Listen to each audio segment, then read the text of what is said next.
Vivimos en un mundo lleno de distracciones, de cosas que compiten por nuestra atención y nuestro afecto. Brian Hedges dice que en medio de estas distracciones, tenemos que querer algo más. Tenemos que ver que hay algo más deseable, algo que es mejor que todas estas cosas menores que están llamando nuestra atención. Los deseos más profundos de nuestro corazón no se van a satisfacer en nada que no sea una relación floreciente con nuestro Creador y nuestro Redentor.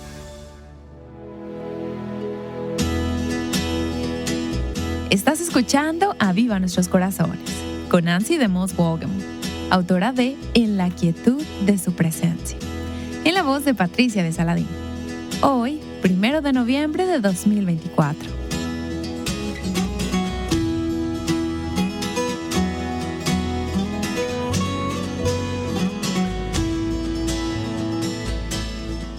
Seamos honestas, a menudo encontramos nuestro sentido de significado y propósito en búsqueda de cosas menores, nuestros trabajos, nuestros pasatiempos, nuestro servicio, incluso los diversos sombreros que nos ponemos como esposas, madres, hermanas, hijas o amigas.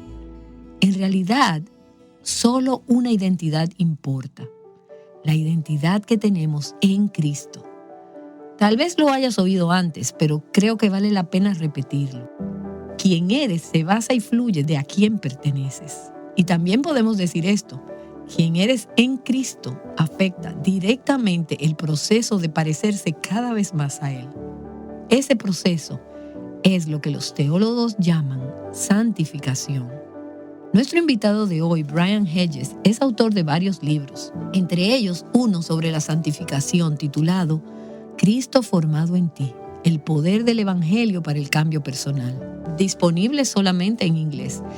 Conocí a Brian y a su esposa Holly antes de que se casaran, cuando todos servíamos en el Ministerio de Avivamiento Live Action.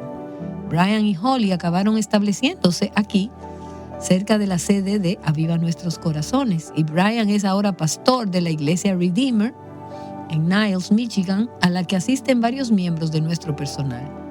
No hace mucho, Brian dirigió un taller sobre el cambio espiritual y causó tal impacto en unos cuantos de nuestros productores que dijeron: nos encantaría compartir este contenido con la audiencia de Aviva Nuestros Corazones. Así que mi amiga Dana Gresh se sentó con Brian para explorar los conceptos que presentó en esta sesión de la conferencia. Escuchemos juntos a Brian Hedges y a Dana Gresh. Bienvenido, Pastor Hedges, a Aviva Nuestros Corazones. Gracias, Dana. Es bueno estar aquí. Lo que escuché es que usted enseñó que la transformación espiritual ocurre en la intersección de tres cosas distintas, pero relacionadas. ¿Cuáles son esas tres cosas? Estas tres cosas son identidad, deseo y hábitos. Esas son las palabras que yo uso. Hay diferentes maneras de enfocar la santificación. Podemos pensar tanto en la santificación posicional como en la santificación progresiva. Hay diferentes maneras en que la gente ha escrito esto. Pero creo que estas tres palabras son útiles: identidad, deseo y hábitos. Si pensamos en un diagrama de Venn con tres círculos y la intersección de esos tres círculos, el centro. Sí, gracias por explicarme lo que es un diagrama de Venn, porque por un momento sentí que volvía a mi clase de matemáticas. No estaba segura de lo que era, así que dilo una vez más. ¿Un diagrama de Venn es cuando tres círculos se superponen? Sí, en ese lugar donde los tres círculos se superponen, creo que es donde se obtiene el punto de convergencia. Así que si un círculo es la identidad, un círculo es el deseo, un círculo representa los hábitos. Es cuando tienes esas tres cosas trabajando juntas que se produce la motivación para el crecimiento personal y la formación espiritual, es decir, la transformación. Creo que cambiamos cuando esas tres cosas se juntan. Así que cuando no estamos cambiando, ¿es porque una de estas tres cosas no está sucediendo o no lo estamos haciendo bien en una de esas áreas? ¿Por dónde empezamos? Dime, estoy atascada en alguna parte de mi viaje espiritual. ¿Por dónde empiezo? Absolutamente. Creo que puede ser por algo que falta en cualquiera de esos tres componentes. No tengo ningún secreto en particular aquí, pero creo que si escuchamos cuidadosamente lo que dice la Escritura, veremos que Pablo en sus escritos siempre está hablando de estas tres cosas. Si tomamos cualquiera de las cartas de Pablo, a menudo comienza hablando de quiénes somos en Cristo. Así ocurre, por ejemplo, en Efesios. Si subrayas cada vez que leas las palabras en Cristo o en Él, en Efesios, verás que Pablo tiene mucho que decir sobre nuestra identidad en Cristo, nuestra posición en Cristo, quiénes somos en Cristo. Somos adoptados en Cristo. Hemos sido redimidos por Cristo. Somos resucitados y sentados con Cristo en los lugares celestiales. Todas esas declaraciones son declaraciones acerca de algo que objetivamente nos ha sucedido, algo que ha cambiado en nuestra identidad básica debido a nuestra unión con Cristo.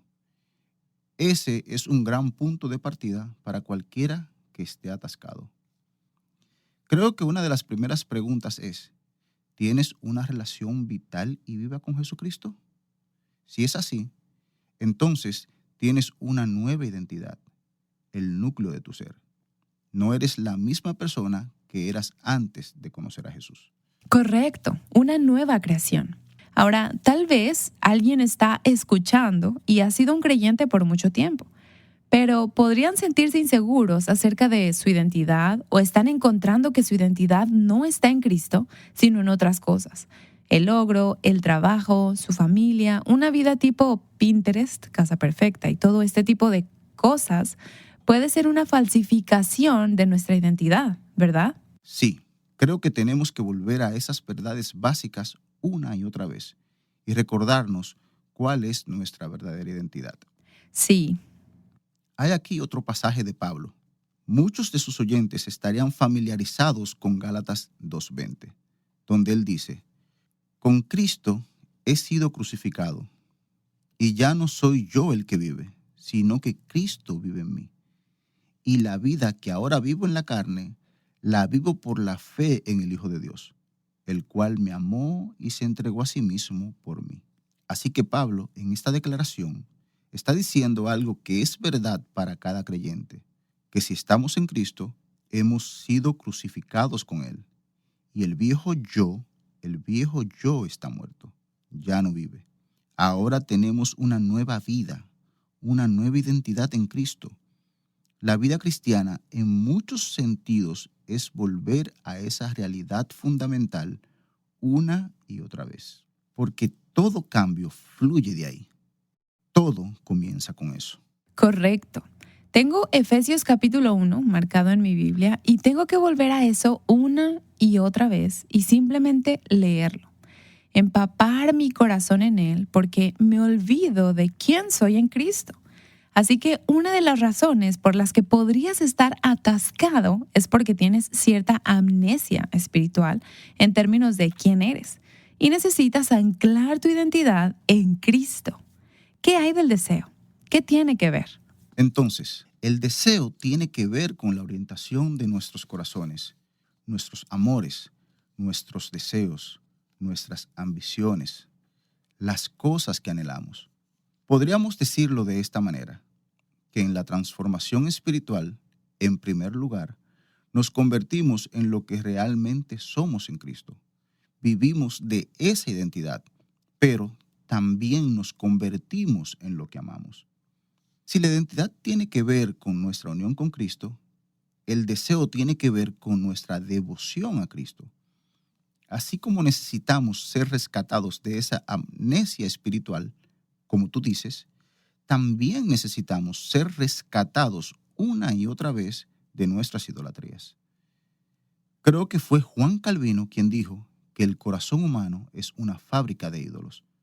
Incluso, como creyentes, podemos realmente desviarnos donde estamos poniendo nuestras mentes y nuestros corazones y nuestros afectos en cosas menores, en cosas inferiores, en competidores, en lugar de poner nuestros corazones en Cristo. Sí, y eso sucede gradualmente. No es como si nos levantamos un día y decimos, hoy no voy a poner mi corazón en Cristo. Voy a ponerlo en ser la madre que todo el mundo mira y dice, ella lo tiene todo arreglado. O voy a ponerlo en mi carrera, las cosas no van como yo quiero en mi familia, en mi vida, así que voy a tener éxito en mi carrera. Eso sucede de forma gradual y engañosa. Las mujeres cristianas generalmente no dicen, sí, no quiero tener un deseo apasionado por Jesús, sino que sucede a través de días y semanas y a través del dolor y la herida, ¿verdad? Absolutamente. Creo que este es un aspecto de la vida cristiana que requiere algún tipo de disciplina diaria para recordarnos a nosotros mismos la verdad del Evangelio. Jesús, en su llamado a discipular, dice, si alguien quiere venir en pos de mí, niéguese a sí mismo, tome su cruz y que me siga. Eso lo puedes ver en Mateo 16:24.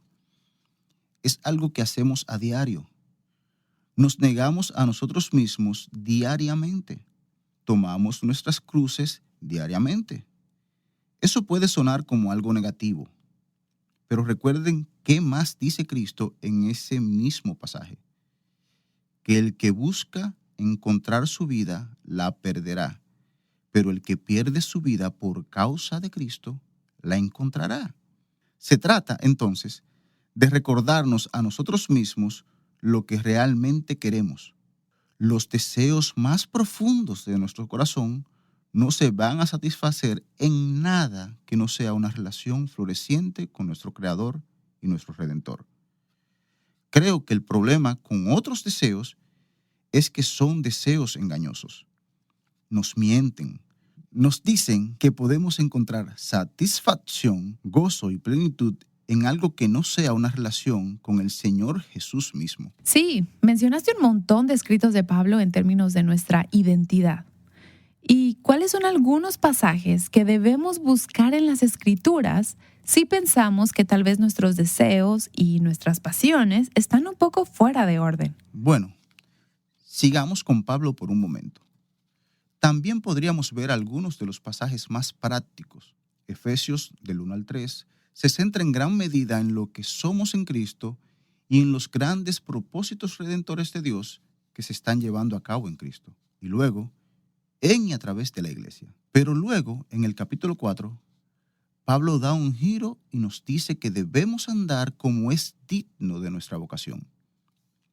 Al final del capítulo 4, nos dice que nos despojemos de ciertas cosas y nos vistamos de ciertas cosas.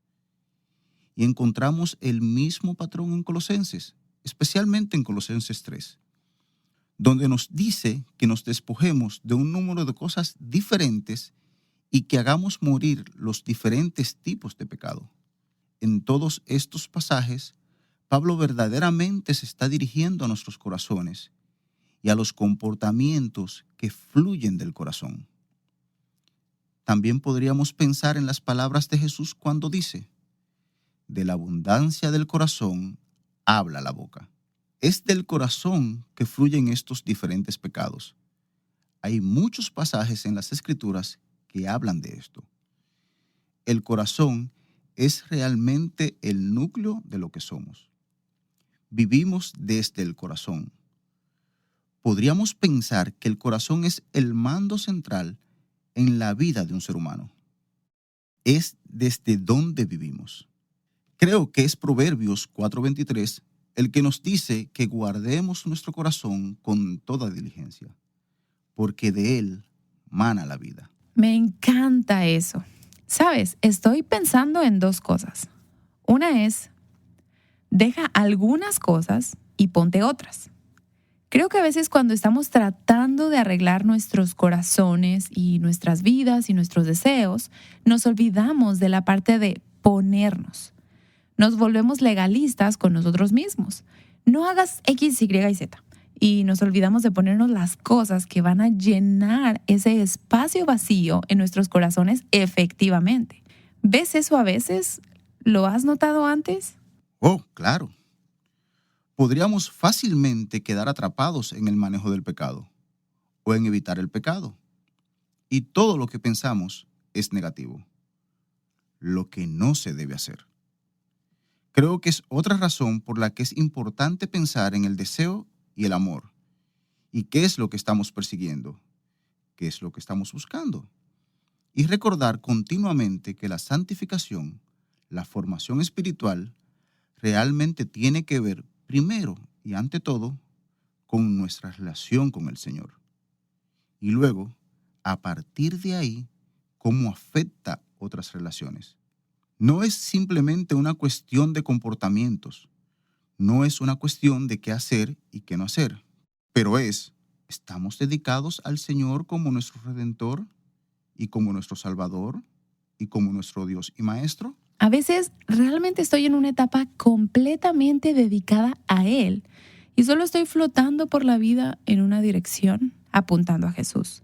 Pero entonces, ¿estás familiarizado con la mitología griega, las sirenas que le hablan a los marineros? Es como si esa cosa estuviera por ahí.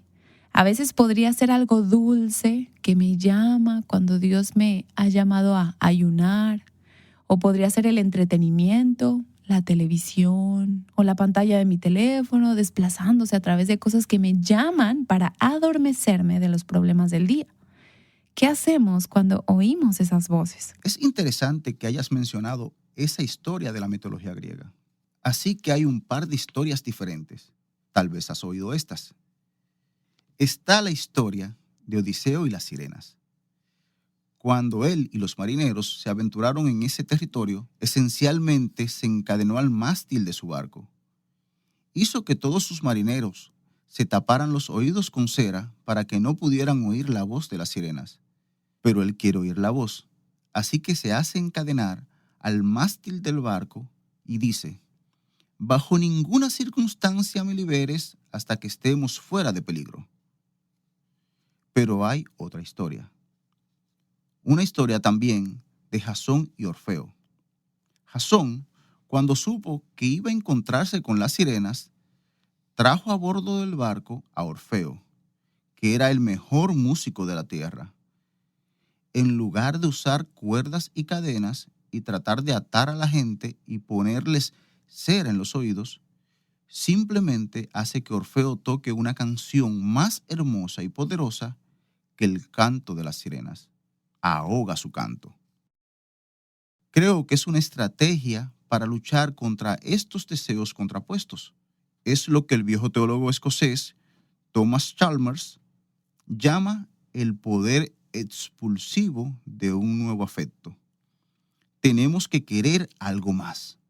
Tenemos que ver que hay algo más deseable, algo que es mejor para nosotros perseguir que todas esas cosas menores que reclaman nuestra atención. Porque creo que si somos honestos, vivimos en un mundo lleno de distracciones y lleno de cosas que compiten constantemente por nuestra atención y nuestro afecto. Tenemos que recordar que hay algo mucho más grande que lo que el mundo nos ofrece. ¡Qué hermosa historia! Solo he oído la de estar atado al mástil. Me gusta mucho más la segunda historia. Es una nueva historia de sirenas de la mitología griega. Es una gran historia. ¿Y sabes qué? Eso es lo que pasa cuando me anclo en la palabra cada mañana, cuando paso tiempo con Jesús. Usualmente estoy mirando los pájaros carpinteros, los cardenales y todo lo que viene a mi comedor de pájaros. Ese tiempo santo es como una canción que es más maravillosa que todas las cosas que me gritan durante todo el día.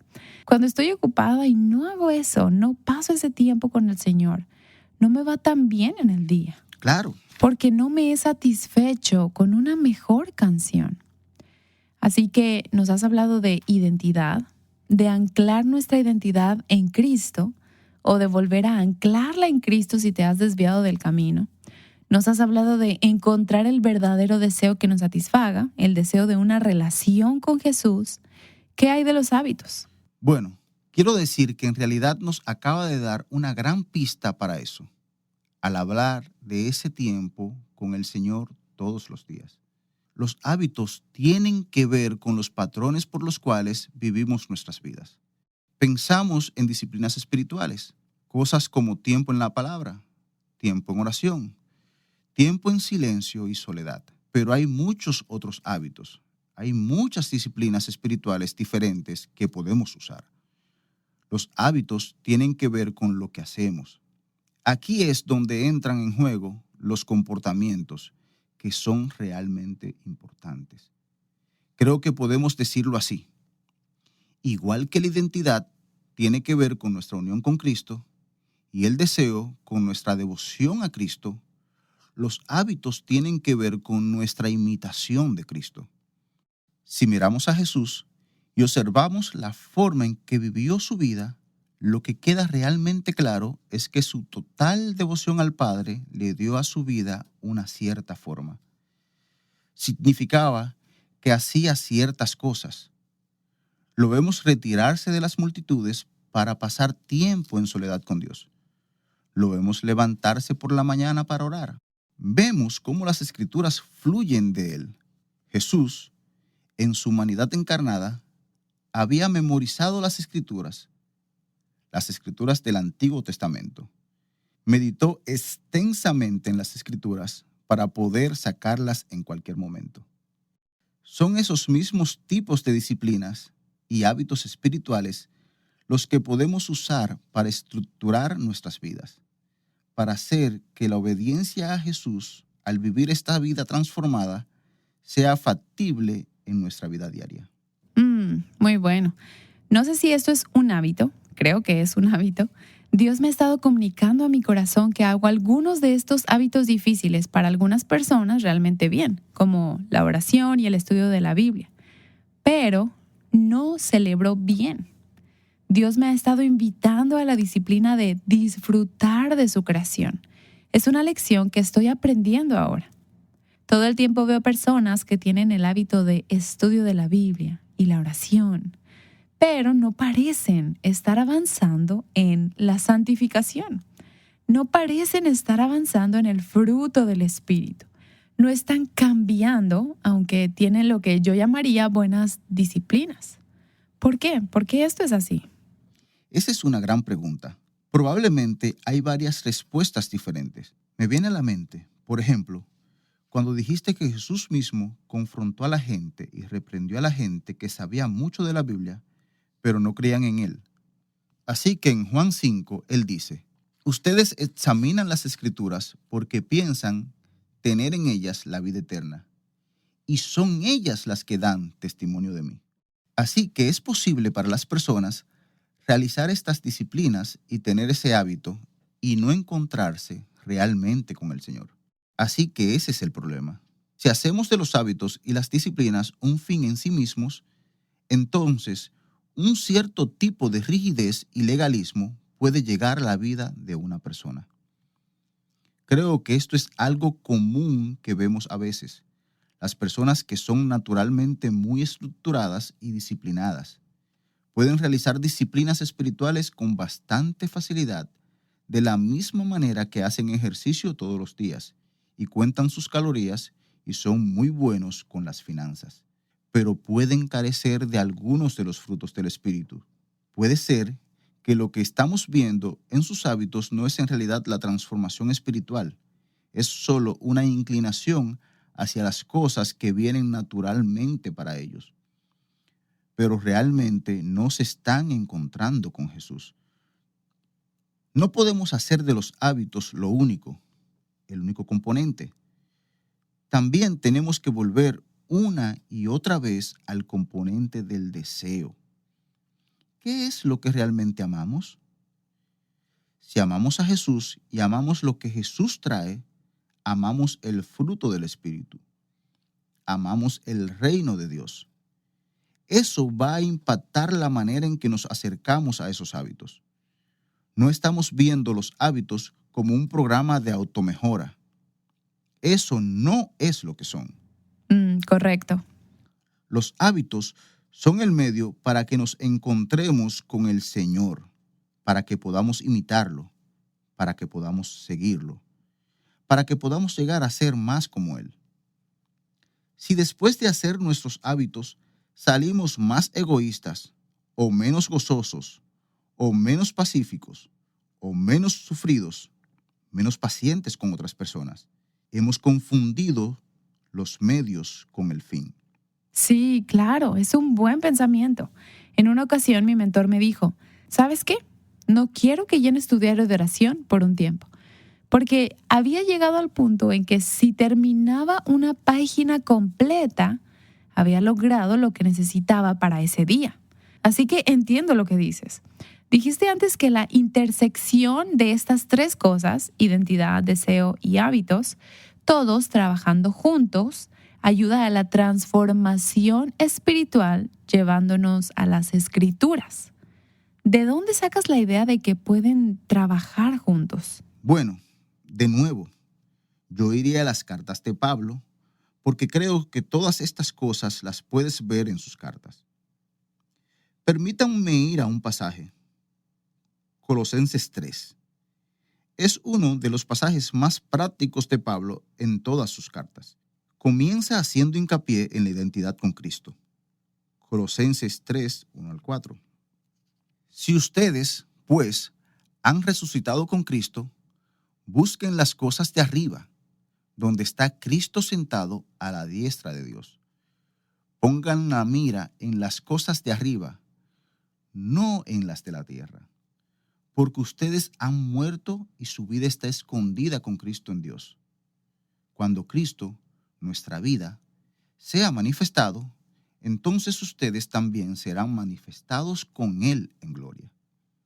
Allí, Pablo está anclando lo que somos en Cristo, en nuestra unión con Cristo, en su muerte, sepultura, resurrección y en su segunda venida. Cuando Cristo aparezca, tú vas a aparecer con Él en gloria. Pero justo en medio de eso, Él también nos está dando un par de mandamientos. Nos dice que busquemos las cosas de arriba y que pongamos nuestra mente y nuestros afectos en las cosas de arriba. Y realmente, Él está hablando acerca de la dirección de nuestro corazón. Es un lenguaje que habla de nuestro deseo. Y luego, si lees el siguiente versículo, el versículo 5, dice: por tanto, consideren los miembros de su cuerpo terrenal como muertos a la fornicación, la impureza, las pasiones, los malos deseos y la avaricia, que es idolatría. Así que ahí está hablando de lidiar con los deseos negativos. Si sigues leyendo Colosenses 3, él continuará usando el lenguaje de despojarse y de vestirse. Nos dirá que esencialmente imitemos a Cristo, que así como el Señor nos ha perdonado, todos debemos perdonar y debemos revestirnos de amor. Entra en el terreno de lo que hoy podríamos llamar disciplinas espirituales, cuando nos dice que la palabra de Cristo habita en abundancia en ustedes, con toda sabiduría, enseñándose y amonestándose unos a otros con salmos, himnos y canciones espirituales, cantando a Dios con acción de gracias en sus corazones. Está todo ahí, en un solo capítulo. Yo podría mostrar eso en muchos otros lugares, en los escritos de Pablo y otros lugares en las escrituras también. Pero este es un pasaje donde todo está concentrado en un solo lugar. Me encanta eso. Si te sientes estancado hoy, si sientes que realmente has estado en la misma rutina espiritual por mucho tiempo, podrías abrir Colosenses capítulo 3. Podrías usarlo como oración y hablar con el Señor. Podrías usarlo para crear tu propio diagrama de Venn de cómo lo estás haciendo en estas 3 diferentes áreas de disciplina. Y de nuevo, estas 3 áreas son identidad, deseo y hábitos. Esta ha sido una gran conversación, Pastor Hedges. Quiero hacerle una pregunta. Usted es un gran autor. Esto es como Santificación Espiritual 101. Ha sido genial, muy comprensible, me encantó. Usualmente encuentro que los grandes tutores tuvieron grandes maestros. Entonces, ¿quiénes fueron algunos de los maestros que han dado forma a su comprensión de la transformación espiritual? ¡Qué gran pregunta! Eso es tan cierto. Yo le digo a la gente todo el tiempo, todo lo que digo lo he tomado prestado de alguien más o lo he aprendido de alguien más. Nada de eso tiene realmente un pensamiento original. Algunas personas que me vienen a la mente, me encantan los puritanos ingleses del siglo XVII. John Owen, Thomas Watson, Isaac Ambrose. muchos de esos autores. Creo que algunas personas temen un poco a los puritanos porque piensan que su lenguaje es difícil de leer. Todos hablan en inglés antiguo, pero en realidad ahora hay muchas reimpresiones modernas de los puritanos en las que el lenguaje se ha modernizado y los libros se han abreviado un poco.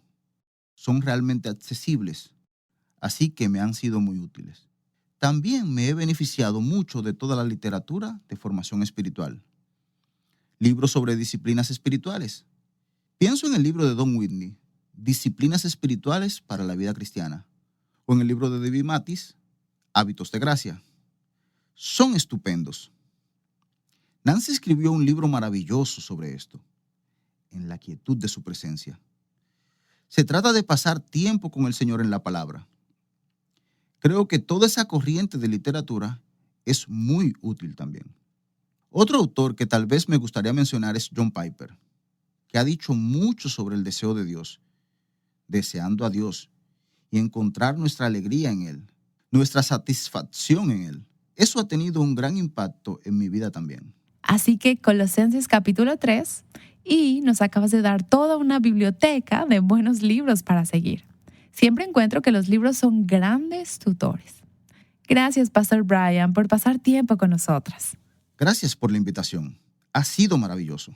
Acabas de escuchar al pastor y autor Brian Hedges hablando con mi amiga Dana Gresh sobre ese punto de convergencia para la transformación espiritual, la intersección entre lo que somos en Cristo, nuestra identidad, nuestros deseos, nuestros afectos y luego nuestros hábitos, o lo que muchos se refieren como las disciplinas espirituales.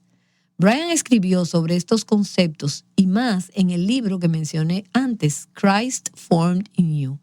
En español sería como Cristo formado en ti, pero está disponible solo en inglés. También en este episodio puedes revisar la lista de autores que Brian acaba de mencionar. Podemos ofrecerte contenidos útiles como el que acabas de escuchar gracias a las fieles donaciones de nuestras oyentes y también a sus fieles oraciones. Sus donaciones y sus oraciones nos ayudan a llegar a oyentes como esta mujer que nos envió su testimonio acerca de lo que Dios ha hecho en su vida. Escuchemos. Mi corazón no puede callar más lo que Cristo ha hecho por mí, y el cómo aviva nuestros corazones ha sido parte en mi vida de la confirmación de la verdad de su palabra. Me encanta la oración que Cristo hace antes de cumplir el propósito por el cual llegó al mundo, a mi vida. Jesús dijo: santifícalos en tu verdad, tu palabra es verdad. En Juan 17:17. Cuando mi madre se embarazó de mí, ella era una adolescente de 16 años, abandonada por su novio, mi padre. Sufrí fuertes golpes y maltratos de su parte. Nunca supe lo que fue un buen despertar por la mañana. En ocasiones los vecinos tenían que ir a quitarla de encima de mí. En mi vulnerabilidad fui movida a buscar ayuda en Dios, y ahí sentía cierto alivio al solo llegar a la iglesia católica y llorar, pero no pasaba nada. Un día nos invitaron a la iglesia cristiana que se estaba estableciendo muy cerca de la casa. Pero ahí hubo una diferencia. Alguien oró por mí y creo que eso marcó algo en mi vida. Aunque tuvieron que pasar muchas cosas y mucho tiempo para comprender que Cristo me había encontrado. Me casé muy joven por querer huir de la realidad y no volví a esa iglesia cristiana. Sufrí engaño, abandono de mi primer esposo cuando tuve a mi primer hijo. Cuando no sabes que Cristo es todo lo que necesitas, cavas cisternas rotas. Yo no había comprendido la importancia de conocer realmente a Dios y la importancia de la santificación sin la cual nadie podrá ver a Dios. Pero cuando Dios inicia algo, no lo suelta hasta que lo perfecciona. Comencé a seguir los recursos de Aviva Nuestros Corazones, y con la primera serie que me encuentro es la de la mujer samaritana, en la que Nancy explicó muy bien y a detalle lo que sucede con muchas mujeres que, como yo, no han comprendido que solo Cristo puede saciar nuestra sed. No me detuve más. Fue estudio tras estudio y al igual que la samaritana salía a decirle a otras mujeres la importancia de venir día a día al pozo del agua viva. Se trata de conocerlo solo a Él por medio de su palabra y el ser una mujer verdadera y convertida por su palabra. Dios bendiga en gran manera este ministerio que ha sido de gran bendición a muchas mujeres como yo. Qué bendición es escuchar de todo lo que el Señor está haciendo en el corazón de tantas mujeres deseosas de la palabra y de una relación más profunda con nuestro Salvador. Dios usó Aviva Nuestros Corazones para revivir y cambiar el corazón de esta mujer. Gracias, Señor, es un gran regalo tener esta visión de la obra del Espíritu en la vida de una sola oyente. Y a ti, amiga oyente, si te gustaría formar parte de la ayuda a mujeres como ella, nos encantaría saber de ti. Ora por nosotros y si así Dios lo pone en tu corazón, puedes dar tu donación a través de nuestra página web avivanuestroscorazones.com. El 2024 está por terminarse. El Señor nos ha permitido probar su fidelidad y cuidado. Antes de que termine el año, queremos animarte a considerar qué plan de lectura bíblica anual harás este próximo 2025. Creemos que la palabra de Dios es luz que ilumina nuestro camino y nos guía hacia Cristo. Ser intencionales en conocer a nuestro Señor a través de su palabra este próximo año es una de las mejores cosas en las que nos podemos invertir. Aviva Nuestros Corazones cuenta con 2 planes de lectura de la Biblia en un año. Mujer Verdadera 365 canónico, el cual consiste en leer toda la Biblia en el orden en que está escrito el canon, y Mujer Verdadera 365 cronológico, el cual consiste en leer toda la Biblia según el orden en el que se dieron los hechos históricamente. Y queremos compartir contigo que el plan de lectura Mujer Verdadera 365 cronológico tendrá una serie de nuevos recursos gratuitos que no te puedes perder. Visita nuestro sitio web avivanuestroscorazones.com para conocer más detalles de los planes de lectura que hemos diseñado especialmente para ti. Llamándote a vivir en el punto de convergencia para la transformación espiritual y encuentres libertad, plenitud y abundancia en Cristo. Aviva Nuestros Corazones es un ministerio de alcance de Revive Our Hearts.